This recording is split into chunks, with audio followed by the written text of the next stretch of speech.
Tonight we come to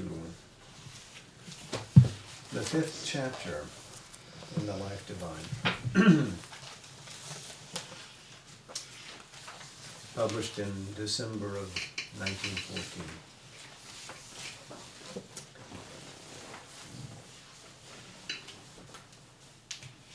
We have seen him set the stage with fundamental ideas which will remain through us throughout the rest of our study of the Life Divine. That there is a reality, that the void is not the truth of all being, that this reality that he asserts is omnipresent. It is all comprehensive. It is non-being, it is being, it is all planes of the becoming, it is what is transcendent, it is what becomes concrete in the cosmos, it is the living truth in the individual. So far, he's examined the reality as a transcendence and asserted its cosmic dimensionality. Now, he turns to the third term of existence, the individual. And I'm sure you're all concerned about the destiny of the individual. So we'd be delighted to take this up. He opens with a pair of citations, both drawn from the Isha Upanishad. Remember, at the time that he's writing this, he's also translating and discussing the Isha Upanishad in the pages of the Arya. The verses that he looks at here, he won't get to until the subsequent issue, until January. But he's already rendered them. He retranslates them here. Let's look at how he's translated it in the motto right under the chapter title. By the ignorance, they cross beyond death, and by the knowledge, enjoy immortality. By the non-birth, they cross beyond death, and by the birth, enjoy immortality.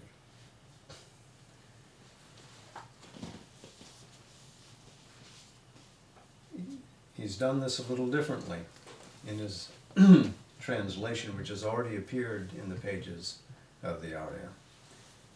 And let's read the entirety of the 11th verse. In English, he who knows that as both in one, the knowledge and the ignorance, by the ignorance crosses beyond death, and by the knowledge enjoys immortality. And the 14th, he who knows that as both in one, the birth and the dissolution of birth, by the dissolution crosses beyond death, and by the birth enjoys immortality. Now, there's a philosophy in those. We'll restrict ourselves to the chapter in front of us, but very pregnant verses taken as whole. Note also that he has, in translating it for the motto tonight that we're looking at, translated one, the singular, as plural, they.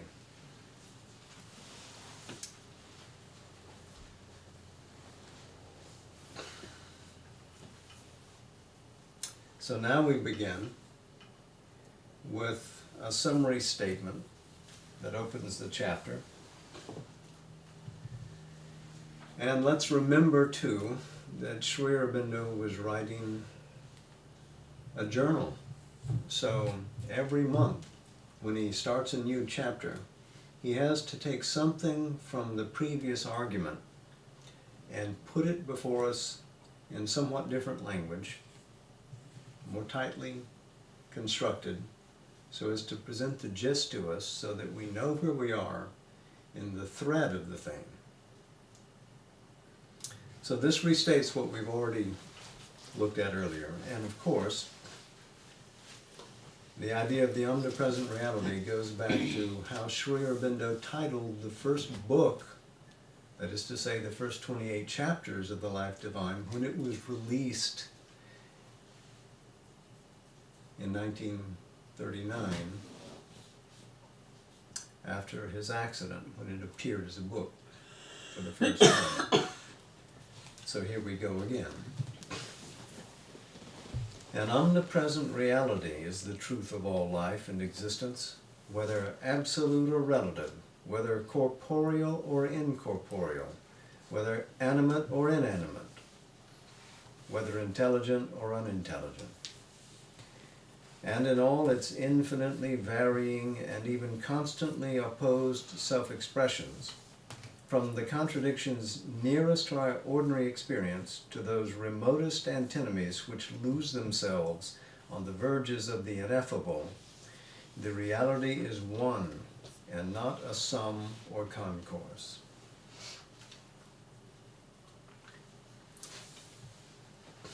There's much in this. An omnipresent reality that swallows transcendence, which is beyond space and time, swallows all the movement of a becoming in space and time. Whether we're talking about that which is sheer material formation, the life that informs it, the ideation that gives rise to it all, because creation, to Sri Aurobindo, is a manifestation of the supreme intelligence and energy. And even if we look at the contradictions and the oppositions which we meet continually in nature, even those are reconciled in this omnipresence, in this ever-present origin, to borrow a different phrase from a different book. Reality is one. It is not one numerically, it is not a sum. It is not one by means of all roads leading to the same place. It is one because it is the only thing that exists. There is no other. So Sri Aurobindo's idea of what oneness is and what reality is exceeds the monism of Shankara, because it denies reality to nothing. All are part and parcel, as it were, of that single conscious existence. He continues, from that, all variations begin. In that, all variations consist. To that, all variations return. In this echoes the Taittiriya Upanishad. Remember, the son is instructed by the father to go seek that from which all things come, that which in which all things persist, and that into which all things pass. And he finds that same reality in a multiformal universe, a ladder of existence that goes up and disappears into delight.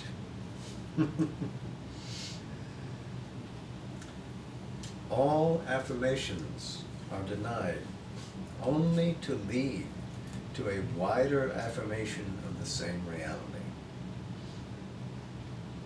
This is a signpost for us as we begin our quest to the cosmic, to what is transcosmic, that as we grow our comprehension of these things should exclude nothing but become more all-embracing, more convincingly one.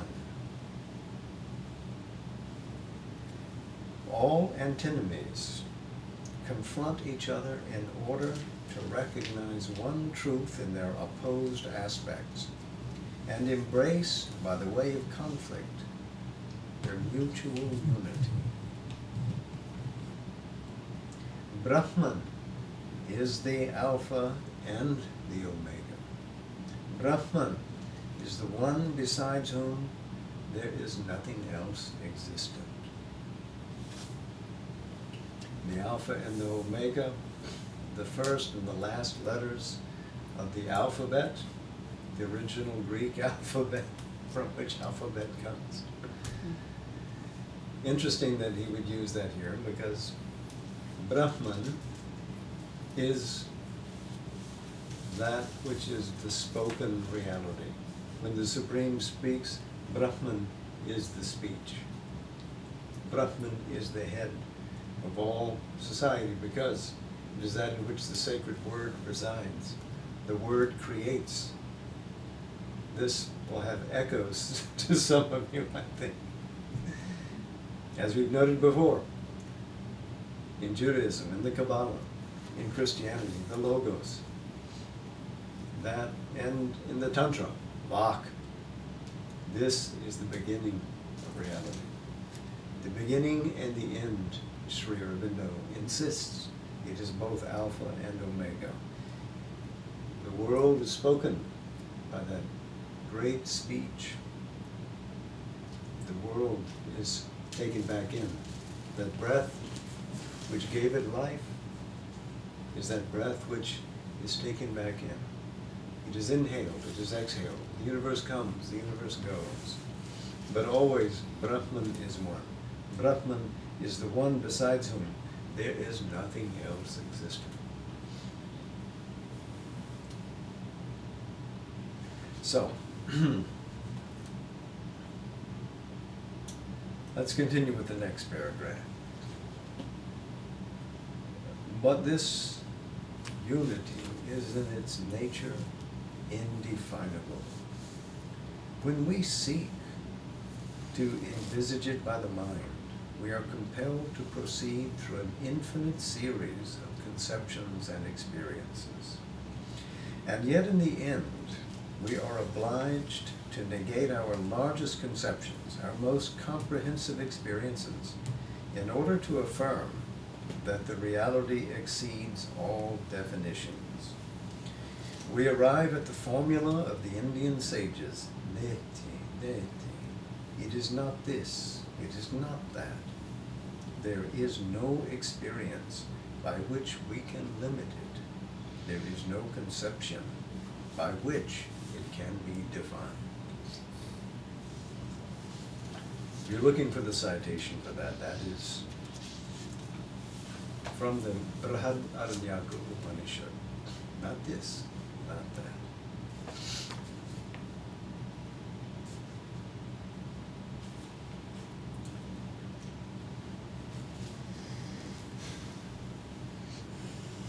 In the last chapter, Sri Aurobindo discussed the nature of the unknowable, which presents itself to us as a kind of non-being. And so now, having described that the reality is indescribable, we take up this unknowable again. An unknowable which appears to us in many states and attributes of being, in many forms of consciousness, in many activities of energy. This is what mind can ultimately say about the existence which we ourselves are, and which we see in all that is presented to our thought and senses. It is in and through those states, those forms, those activities, that we have to approach and know the unknowable. But if in our haste to arrive at a unity that our mind can seize and hold, if in our insistence to confine the infinite in our embrace, we identify the reality with any one definable state of being, however pure and eternal, with any particular attribute, however general and comprehensive, with any fixed formulation of consciousness, however vast in its scope, with any energy or activity, however boundless its application, and if we exclude all the rest, then our thoughts sin against its unknowableness and arrive not at a true unity, but at a division of the indivisible. So the mind's knowledge always limits. The mind approaches and falls back unattaining. Even when we try to describe the universal, even when we experience it, we cannot put it into words. We cannot find the mentation that puts its arm around it. We cannot contain it. Thought is outstretched by that which is real. So not to deny, but when presented with that which exceeds our conception, we have again to enlarge our conception, or better still, to silence the mind and experience that in the purity of our consciousness, which alone can enter into that being. And then, what is capable to the mind's current powers can be extended again in conceptive thought. And by then we know, because our experience is so deep, that even this is the nearest indication of what that immensity might be, because we cannot capture the infinite.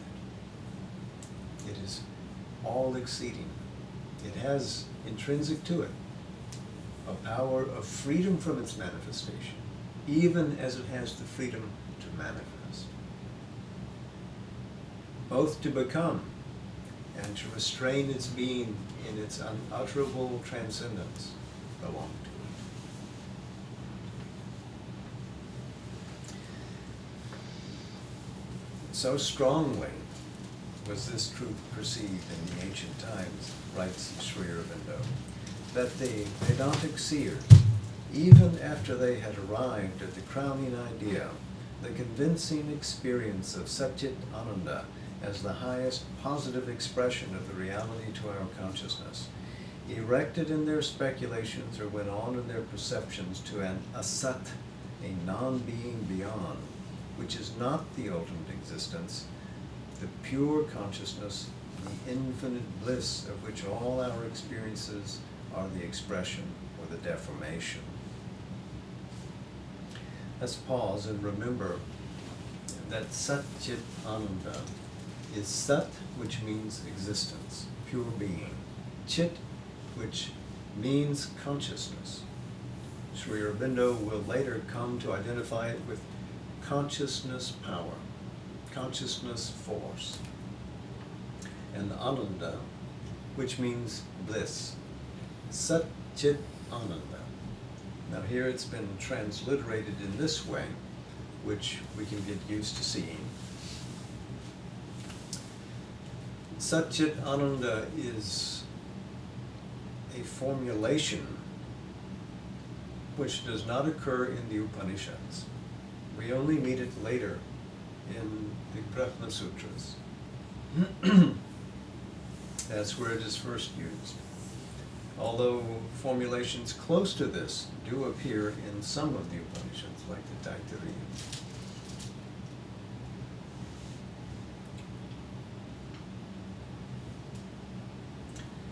And Satchit Ananda is what the mind at its highest is capable of cognizing.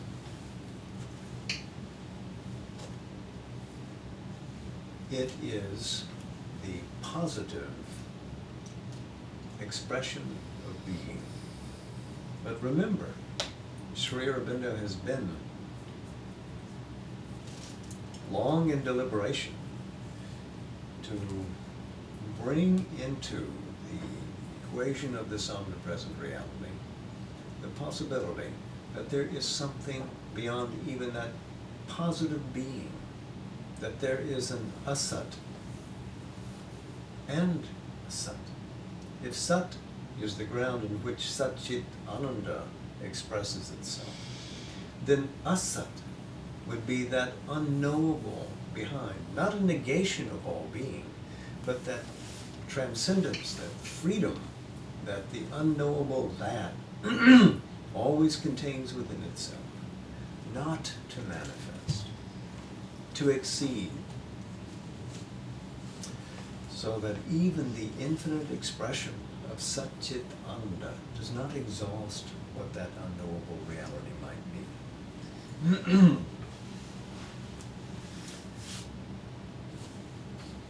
So let's continue. If at all in existence, a consciousness of this, it is beyond the highest and purest positive form of these things, that here we can possess and other, therefore, than what here we know by these names. Buddhism, somewhat arbitrarily declared by the theologians to be an un-Vedic doctrine because it rejected the authority of the scriptures, yet goes back to this essentially Vedantic conception.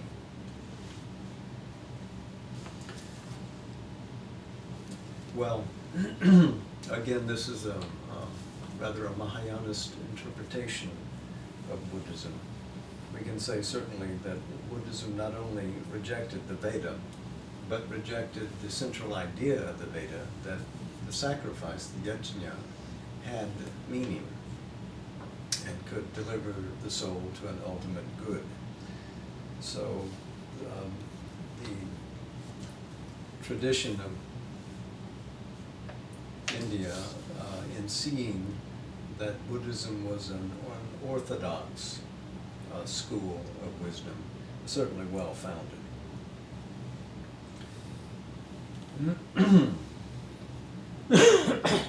And we continue. Only the positive and synthetic teaching of the Upanishads held Sat and Asat not as opposites destructive of each other, but as the last antinomy through which we look up to the unknowable. And of course, we have seen this in the Chandogya and the Brihadaranyaka. And in the transactions of our positive consciousness, even unity has to make its account with multiplicity. For the many also are Brahman. And virtually all the Upanishads that we've had any contact with over these months have said exactly that. And so now we are coming to the core of the Isha's view of things, as he writes, "It is by vidya, the knowledge of the oneness, that we know God. Without it, avidya, the relative and multiple consciousness, is a night of darkness and a disorder of ignorance." So we have to have that. In other words, spiritual knowledge is quintessentially important to understanding the nature of reality. We have to have that breakthrough and gain that experience of the eternal. We must have that. Yet, he continues, if we exclude the field of that ignorance, if we get rid of avidya as if it were a thing non-existent and unreal, then knowledge itself becomes a sort of obscurity and a source of imperfection. We become as men blinded by a light so that we can no longer see the field which that light illumines. And of course, this is taking the construction of the Isha Upanishad and translated into plain English here. So, Sri Aurobindo is writing a translation of the Isha Upanishad and giving a lengthy commentary to it, which is unrolling month after month in the pages of the Arya. And he's also coming back to it here. This is how thoroughly grounded the Life Divine is in the Isha Upanishad, which insists that all this is Brahman. And it is in finding Brahman in all states, in what appears to be dark as well as what appears to be light, that we gain great wisdom and great happiness. And in that we escape dissolution into death. So, continuing with the next paragraph. Such is the teaching, calm, wise, and clear, of our most ancient sages. They had the patience and the strength to find and to know. They had also the clarity and humility to admit the limitation of our knowledge. They perceived the borders where it has to pass into something beyond itself, that transversal line that we've spoken about so often. It was a later impatience of heart and mind, vehement attraction to an ultimate bliss or high masterfulness of pure experience and trenchant intelligence, which sought the one to deny the many, and because it had received the breath of the heights, scorned or recoiled from the secret of the depths. In other words, this is the limited kind of oneness presented by the Advaita school of Vedanta. Not that it is the only school of Vedanta. The Upanishads had a greater teaching which Shankara and Gaudapada narrowed. Sri Aurobindo consistently rejects that perspective. But the steady eye of the ancient wisdom perceived that to know God really, it must know Him everywhere equally and without distinction, considering and valuing, but not mastered by the oppositions through which He shines. So again, he's saying in essence that we must accept the world, but have the wisdom to perceive the eternal behind the play of time, to perceive the one behind the many which are at play, to perceive the reconciliation of that oneness behind all apparent oppositions and discords. Going back to the first chapter, all problems of life are problems of harmony. It is gaining the ground of oneness in which we finalize our divorce from ignorance, not from the many.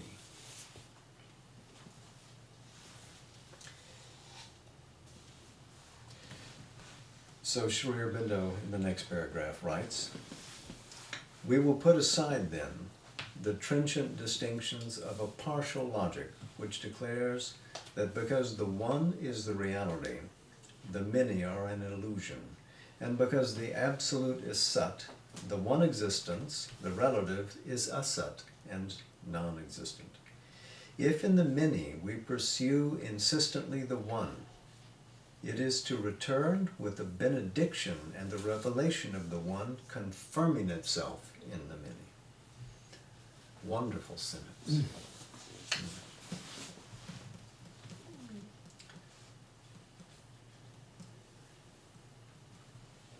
He writes with a power which goes beyond rhetoric. This is not merely a high-sounding phrase.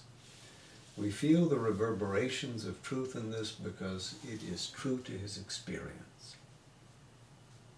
And he insists that it can be true to our experience as well. So we'll go on. "We will guard ourselves also against the excessive importance that the mind attaches to particular points of view at which it arrives in its more powerful expansions and transitions. The perception of the spiritualized mind that the universe is an unreal dream can have no more absolute a value to us than the perception of the materialized mind that God and the beyond are an illusory idea."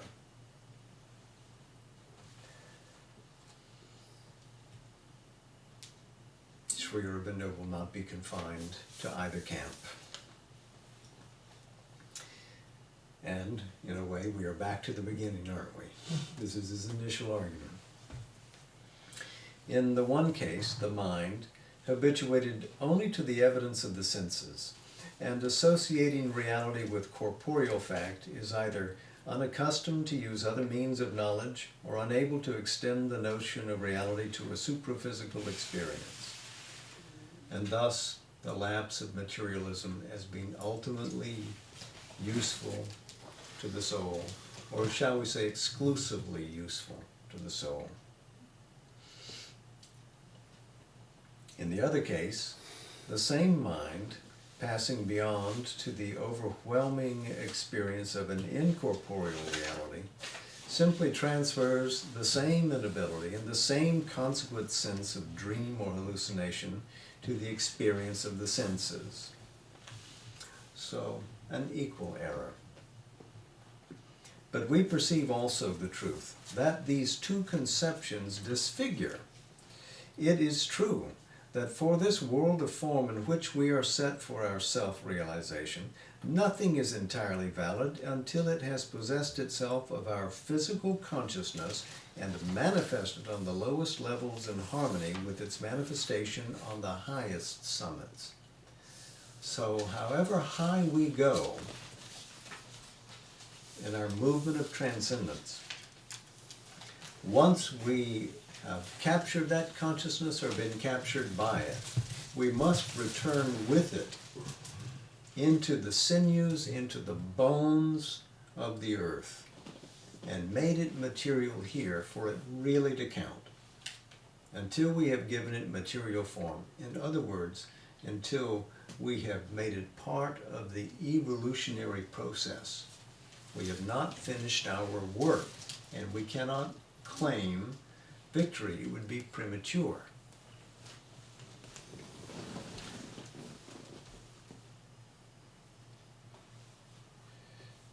It is equally true that form and matter asserting themselves as a self-existent reality are an illusion of ignorance. Form and matter can be valid only as shape and substance of manifestation for the incorporeal and immaterial. They are, in their nature, an act of divine consciousness, in their aim, the representation of a status of the spirit. They are the shell, they are the shaping of the spiritual substance, which is both intelligent, conscious, deliberate, living, immaterial, but seeking material form.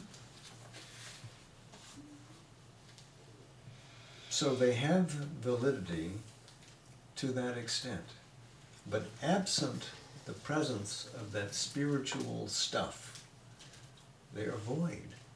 They are a vacuum. In fact, they cannot exist. And the fact that they are here means that they are a shaping of spiritual stuff.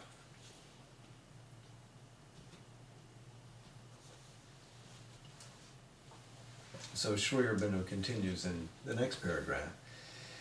In other words, if Brahman has entered into form and represented its being in material substance, it can only be to enjoy self-manifestation in the figures of relative and phenomenal consciousness.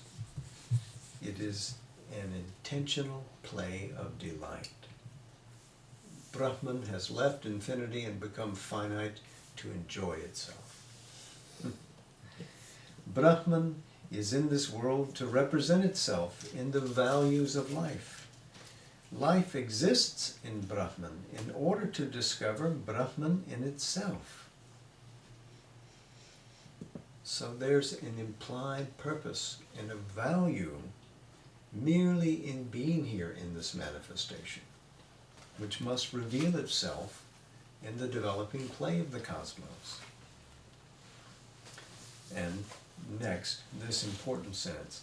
Therefore, man's importance in the world is that he gives to it that development of consciousness in which its transfiguration by a perfect self-discovery becomes possible.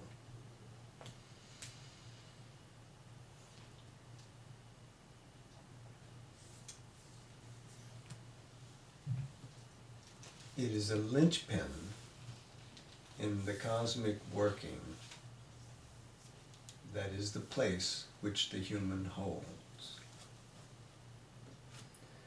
The soul, having taken birth, takes birth with a cosmic meaning. The individual is not isolated or abstracted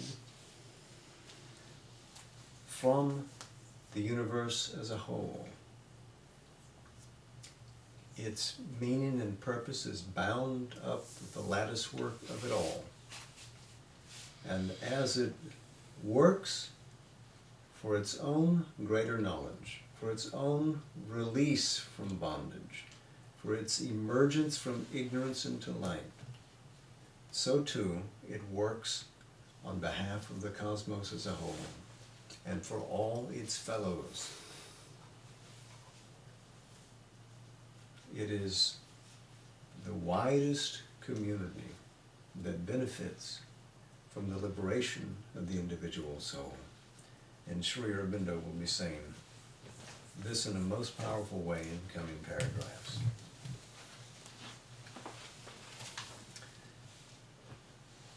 So let's go a bit farther.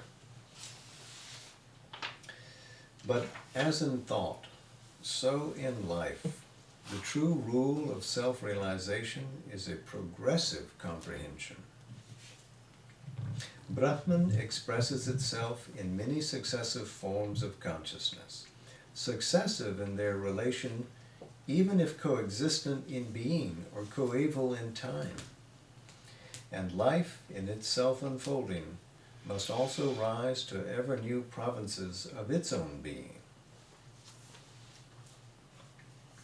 But if in passing from one domain to another, we renounce what has already been given us from eagerness for our new attainment, if in reaching the mental life we cast away or belittle the physical life, which is our basis, or if we reject the mental and physical in our attraction to the spiritual, we do not fulfill God integrally, nor satisfy the conditions of His self-manifestation. We do not become perfect, but only shift the field of our imperfection, or at most attain a limited altitude. And this goes back to the start of our chapter, and these citations from the Isha Upanishad, because if we determine that we are essentially spiritual, and that's all we need, then the manifestation which the divine has intentionally unrolled becomes foreign to us, and we no longer participate in its development. We have hied away to spiritual heights. We sit on the summits. We no longer participate in the world. And the world cannot benefit from whatever consciousness and whatever power has come to us. Our evolution has taken us away from the world, or seemingly so, because real evolution always binds the spiritual attainment back to matter. It is evolving in the material casements that really helps us and fulfills God in the world, and helps the world fulfill itself in God.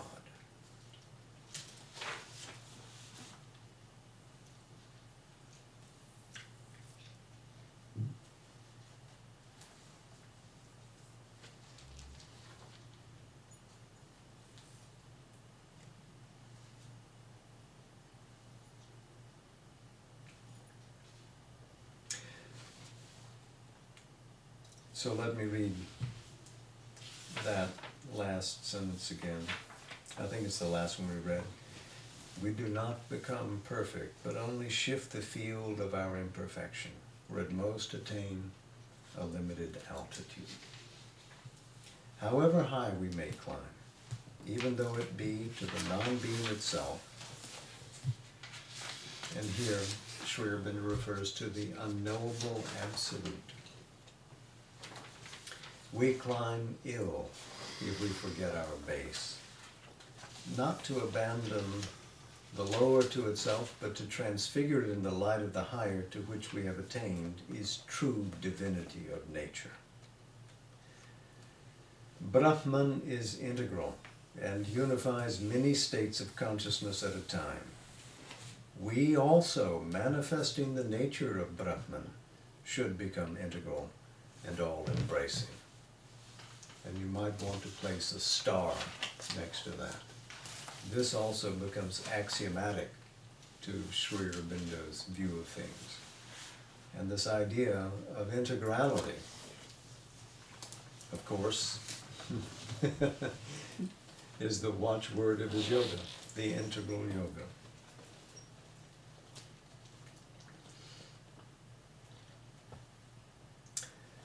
This idea, which we've seen him already touch upon in earlier chapters, again we can trace to the Bhagavad Gita and to passages in various Upanishads. This idea that what in us is real and central is identical to that which is real and central in all of reality. It's real and true in the Supreme and in the universe and in us, and we should be capable of expressing the transcendent in a universalized individuality. That we should not be simply confined to the ego base, but should be able to live widely in commonality with everything, but always expressing valuations of what is infinite. Let's try one more paragraph. Besides the recoil from the physical life, there is another exaggeration of the ascetic impulse which this ideal of an integral manifestation corrects. The notice of life is the relation between three general forms of consciousness: the individual, the universal, and the transcendent or supracosmic. In the ordinary distribution of life's activities, the individual regards himself as a separate being included in the universe, and both as dependent upon that which transcends alike the universe and the individual. It is to this transcendence that we give currently the name of God, who thus becomes to our conceptions not so much supracosmic as extracosmic. Supracosmic would mean what is beyond or above the cosmos. Extracosmic would mean what is outside the cosmos. And there are, of course, religions which have that view. Theistic religions have this view that God is outside the universe, does not live in it, does not penetrate it, because he is perfect and the world is imperfect, therefore they are eternally opposite. And the world is a creation that exists in a space and time that's devoid of God's presence. This is not the Indian view of things, but it is a possible view if you start assigning too great an importance to this transcendence. Now, we're going to spend a good deal of time on this idea next week, so we won't go very much farther, but let's finish this paragraph. The belittling and degradation of both the individual and the universe is a natural consequence of this division. The cessation of both cosmos and individual by the attainment of the transcendence would be logically its supreme conclusion. So these paths of asceticism, whether they're Buddhistic or whether they're schools of extreme Vedanta, carry the aspiring soul out of the world, out of the manifestation. They do not come back to redeem it. Now, not all schools of yoga aim at that. In fact, I don't know that you could say that either Buddhism or Shankara school is actually yogic.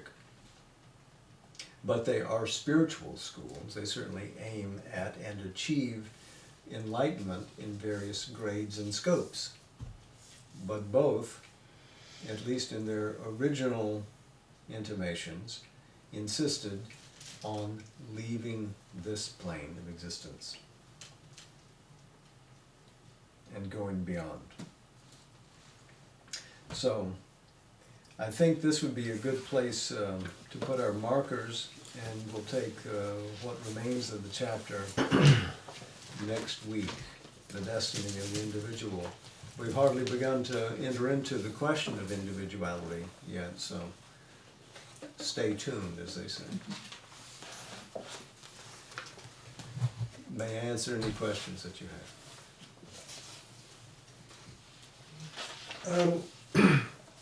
And I might have known this at one time, but I don't remember.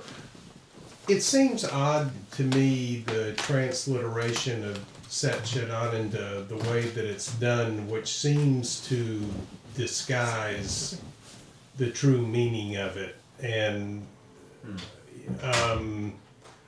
I was wondering, is the reason for it strictly that's just the closest to the actual pronunciation, or was there another reason to not combine the three words directly? This was a fashion in those days, in the early decades of the 20th century, to render the Sanskrit into Roman letters in the way that it was sounded out.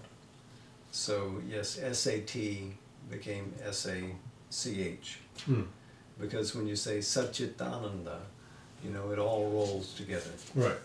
So that it's simply that. Okay. But he's consistent about spelling it that way. Now today we try to do the transliteration in a more consistent way across all languages. We have little dots and dashes, etc., by which we put things. If you go back to the Arya, and I think you have a facsimile of the Arya, you'll see that many conventions of transliteration which were current when the Arya was published, within 30 or 40 years were made obsolete and replaced with others. And now those have been made obsolete also and gone on. So we're always trying to adjust and find a way to best present it scholastically and still make it readable to the general public. For instance, some of the sh sounds, you know, you'll find that they were using the Sesadilla C, the C with the little wiggle thing under it, to try to find a means of equating it in Roman lettering, or at least in a familiar French form. And then, of course, by the time you get your copies of The Life Divine, that's passé. It's been done in a better way. But the scholastic struggle goes on. Be glad that you're not having to deal with the Devanagari. That is the form in which Sanskrit is written. Yeah, Devanagari, by the way, is probably not the oldest form of written Sanskrit, but it's the one that's nearest to us. Nobody told me that when I was studying Sanskrit. I had to find that out years later. Of course, Sanskrit was a spoken language. It was something that was taught orally. Devanagari is rather near to our time. Devanagari, by the way, the form of the Sanskrit that you've seen, it means the city of the gods. You know, the English alphabet has 26 letters, as I know, and Sanskrit has 48. Yeah. So, you know, it represents the human speech Yeah. more accurately or more widely. In English, you know, the same letter could stand for several different things. You know, C, Exactly. letter for CH or for S. You make an excellent That's point. the difficulty. And there are many of the sounds which we think are strange in Sanskrit. We say, well, we don't have that. Oh, yes, we do. We make those sounds all the time. Detonation, for instance, is a T with a dot under it, and not detonation, There are some sounds voiced in Sanskrit which are foreign and difficult for Westerners to say, for Americans to say. But if you study this, you can understand why it's called Sanskrit, which means well made, perfectly made, because it is an immaculately constructed language. The ordering of it is so perfect that you can take computer code, and it has been done, and render it into ones and O's in a way that you can't do with other languages. It's a remarkable language, but quite difficult to master. The old rule was it would take 12 years of difficult, continual study to master Sanskrit.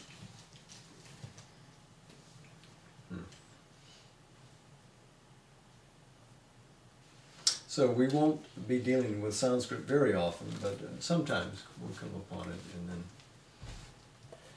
we'll do our best to make it pertain to what we're doing. So any other questions, comments? Well, the question is, these views of the ultimate reality being one and also more than one, are we finding kind of an affirmation of that in modern scientific thought? Unified theory, they talk about. Also, beyond the Big Bang, they say we don't know. There may be a reality, but we just don't know. Is that comparable to what Sri Aurobindo was talking about, asat? There may be a reality beyond such a phenomenon. Yes, there's a lot of speculation about that. I think I'd like to hold that question until we get to the actual planes of existence, so that it will have a proper placement. But it is certainly true that science is aspiring for theory that would account for all phenomena. And what underlies that phenomena is, of course, intriguing. And scientists have, at least among physicists, have tried to address that in ways which are sometimes brilliant and sometimes philosophically weak. When we get into more cosmogony in chapters to come, then I think it would be appropriate to take that up. For instance, in Sri Aurobindo's discussion of the inconscient. I think that is what would be directly pertinent to what you're asking. So let's wait and allow the argument to grow. When we reach that context, we'll deal with it then. Shall we? Could I ask one more question? Mm-hmm. You may. There's no charge. Good. This view or the statement that God is manifested here, and he or she is manifested for joy. That's the idea. Does that suggest that there's lack there? I mean, why would he seek joy? Is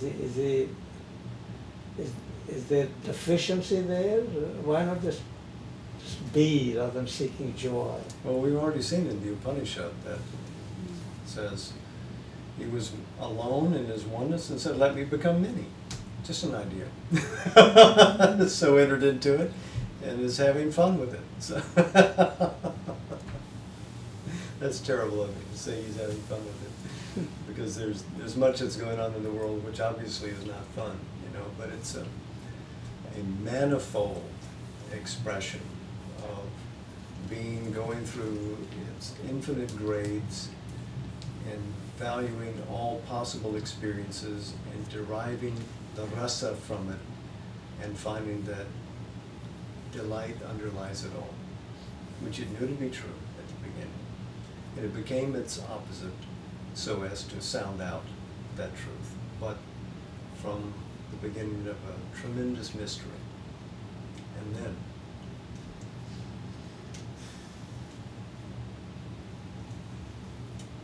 so if you want to say what is the mystery and why the mystery began, well, it's infinite regress, isn't it? You cannot answer that question in a way that would satisfy the mind, because every mind will have a different answer to it, and the divine exceeds all. So how can you approach it? You can approach it in the best way that you can, based upon your experience. Remember that Sri Aurobindo has asserted in these pages already that our epistemology, our knowledge, will be sure when it is of convincing experience. Because experience of things which are superphysical is possible to us, but measurement of things which are superphysical is impossible to physical instrumentation, to the methods of modern science. So it is only our inner spirit which can measure those things. So it's only in our experience of the divine as it is that we can have some sense of what was the motivation of the cosmos. How can we know that?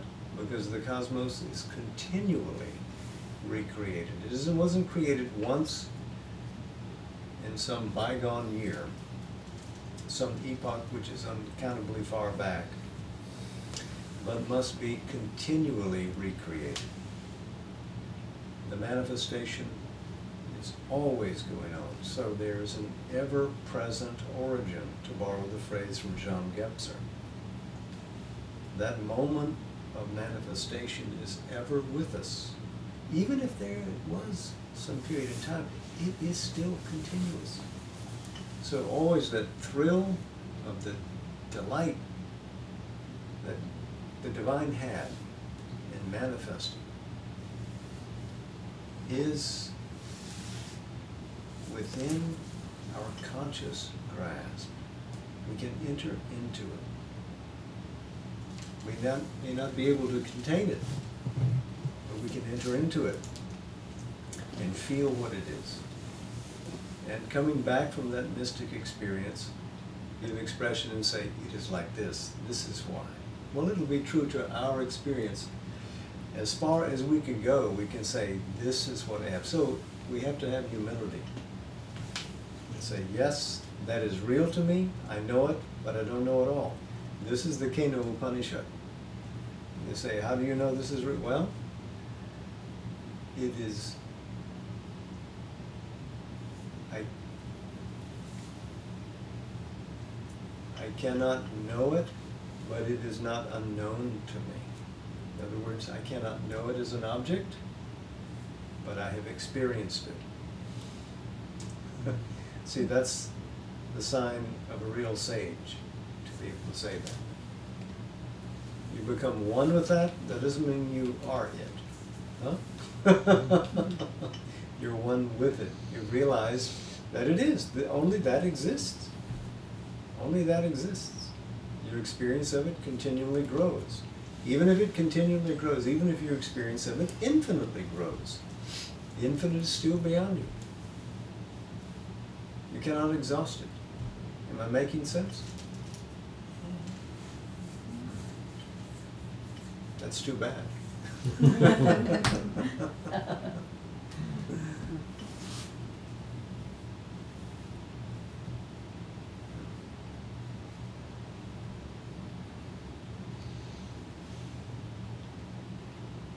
So I think we can go now for our meditation.